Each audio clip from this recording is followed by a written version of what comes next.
السلام عليكم ورحمة الله وبركاته أصحابتي كلنتو وناكسن meel kastoo aad dunida iyo adduunkaba aad ka joogtaan kuna soo dhawaada saaxiibayaal warbixinadii ugu dambeeyay ee ciyaaraha saaxiibayaal maanta waxaa jira laba kulan ee waaweyn ee ka dhici doona horyaalka Premier League iyo liga saaxiibayaal ciyaaraha kalena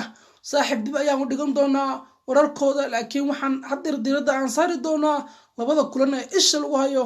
maanta iyo ilaa caawa labada kulan oo laba kulan oo waaweyn ayaan saaxiibayaal niisoo gudbin doonaa ama eegi doonaa kulan ka dhici doona Santiago Bernabeu ee u dhaxeeya kooxda kubadda cagta Barcelona iyo kooxda Real Madrid ayaan saaxiibayaal eegi doonaa halka aan diirada aan saari doono kulanka kale ee u dhaxeeya kooxda kubadda cagta Liverpool iyo kooxda sanadkan ku jira foomka fiican ee Manchester City saaxiibayaal haddii aad tahay saaxiib cusub barteenan fadlan subscribe noo saar gambalelkana furo sida u heshid wararka ugu horeeya ee xaggan aan kusoo gudbina saaxiib waa ku mahadsan tahay saaxiib la jaanqaadkaaga saaxiibayaal maanta waxaa jira laba kulan oo waaweyn kulamada kulan oo ka tirsan horyaalka Premier League iyo ligaha kulanka ugu horeeya oo isha lagu hayo waa kulanka Manchester City iyo Liverpool kulankan ayaa ka dhici doona garoonka Anfield yaa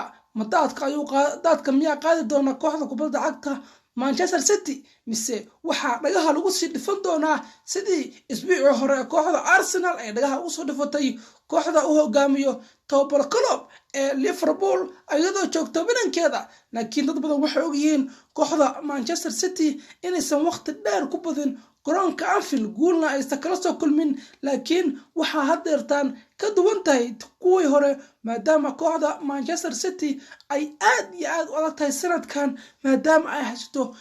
quwad fara badan oo laacibka lagu magacaabo Erling Haaland iyo khadkada dhaxana ay ku damayso maadaama sanadkan laacibka kooxda kubadda cagta Manchester City ee Erling Haaland uu ka sameeyo horyaalka Premier League wax walba maadaama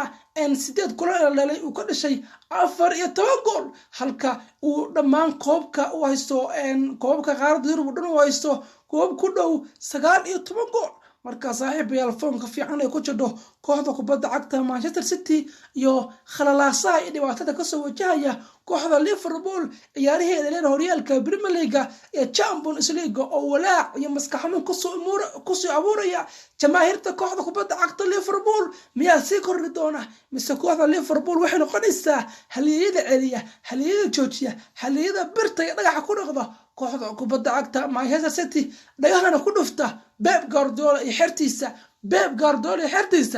waxay kala soo kulmi doonaan Anfield dharbaaxo xoog badan mise xamaasad iyo reereen iyo farxad ay ka soo qaadi doonaan kulanka ay ku tageen geegida weyn ee maslaxa lagu magacaabo Anfield oo ah garoon sida loogu raayay adag tahay maadaama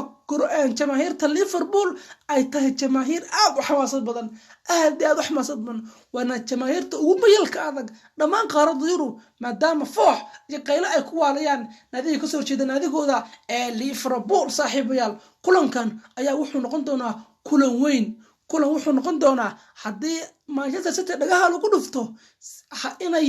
hogaanka si dheersan doonto kooxda Arsenal oo haddeen maanta ayaduna ay badiso hogaankana ku sii doonta 4 dhibcood kaga sii doonta kooxda lagu magacaabo Manchester City laakiin lama malaynayo in Manchester City ay guuldaro kala soo kulanto Anfield maadaama la og yahay kooxda kubadda cagta Liverpool oo kala daadsan dhex aan haysan dhaawacyo fara badan uu ka soo gaaray labadii daafac ay ku hardami jireen kooxda Liverpool ama caawinta ugu badan soo caawin jiray ciyaaryahanada lagu magacaabo Mohamed Salah iyo Sadio Mane oo hore isaga tagay garoonka Anfield marka saaxiibayaal kulankan waxa uu noqon doonaa kulan isha ayaa lagu hayaa jamaahirta lagu magacaabo Arsenal caawa ama maanta waxay taageeraysaa kooxda Liverpool maadaama farqiga ay ka sareyso kooxda lagu magacaabo Manchester City aad u gaaban yahay marka jamaahirta Arsenal maanta waxa ay taageeraysaa Liverpool sida gool ay uga gaadho garoonka Anfield maadaama aan ognahay kulankan inuu yahay kulan inaba caadi ahayn ishana aan laga qarsan karin kooxda Liverpoolna haddii ay budisana ay farxad u tahay in jamaahirta Arsenal iyo Tottenham kuwaas oo soo galay kaalinta koobaad iyo kaalinta labaad halka jamaahiirta ku ciyaarta garoonka lagu magacaabo Etihad Stadium ay qalab jab ka qaadi doonaan haddii lagu dhufto ama laga raayo kooxda lagu magacaabo Manchester City marka saaxiibayaal kulufta aad bay u muuqataa inkastoo Liverpool haga daafaca aad uga liidato oo aan ognahay in labada daafac ee ahaa ee lagu magacaabo jiray Arnold iyo laacibka garabka bidix ee daafaca uga ciyaari jiray kooxda Liverpool Robertson ay dhaawac ku maqan yihiin halka khadka dhexe ee kooxda Liverpoolna kala dartaan weyn ay ka jiro maadaama Thiago iyo niman raacasha ay raacashadooda aad u liidato ay joogaan khadka dhexe ee kooxda Liverpool halka weerarka Liverpoolna ay hogaamin doonaan Darren Nunes Mohamed Salah laakiin saameynta ay ku leeyihiin horyaalka Premier League sanadkan waa mid aad u hooseysa saaxiibayaal waxaan kaloo saaxiibayaal eegi doonaa kulanka u dhaxeeya Real Madrid iyo Barcelona waxaan ognahay kooxda kubadda cagta Barcelona inaysan ku jirin foon wanaagsan xagga Champions League maadaama ay ka saarayso groupka C ay kula jidhay kooxda Inter Milan iyo kooxda Borussia Dortmund labaduna ay dhagaha ku dhufteen guul daro xanuun badan ay kala soo kulmeen labada garoon ee kooxda kubadda cagta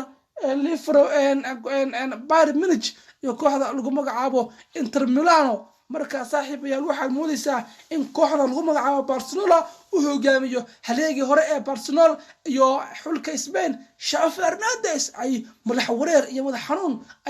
ay haystaan sanadkan maadaama sanadkii labaad ay ka heli doonaan Champions League oo ah koob aad xamaasad badan sanadkii dhawaatana ay soo qaaday kooxda hadda la dheeliso ee Real Madrid si awood ah ay ku soo qaadeen ayaa saaxiibayaal waxa ay ayadoo dhibtaas oo fara badan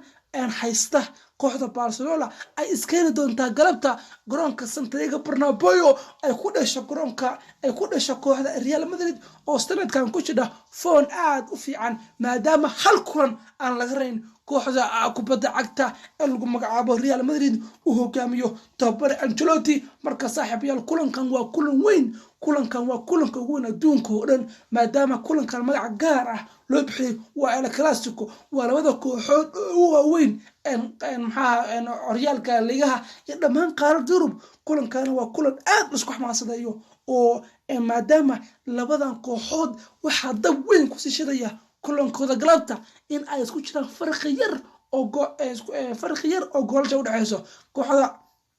lagu magacaabo Barcelona ayaa hogaankaysa waxay ku haysaa farqiga goolasha maadaama kooxda Real Madrid sanadkan goolashadu aad u farbadnayn laakiin waxa moodaysaa in daafaceeda iyo khadkada dhexe ay aad u fiican yihiin maadaama goolasha laga dhalinayo ay aad u yar yihiin kooxda kubadda cagta ee Real Madrid halka kooxda Barcelona ay tahay koox ayaduna shabaqeeda aad u ilaashatay maadaama goolal waxa laga dhisay wax yar ah 2 gool 1 gool ayaa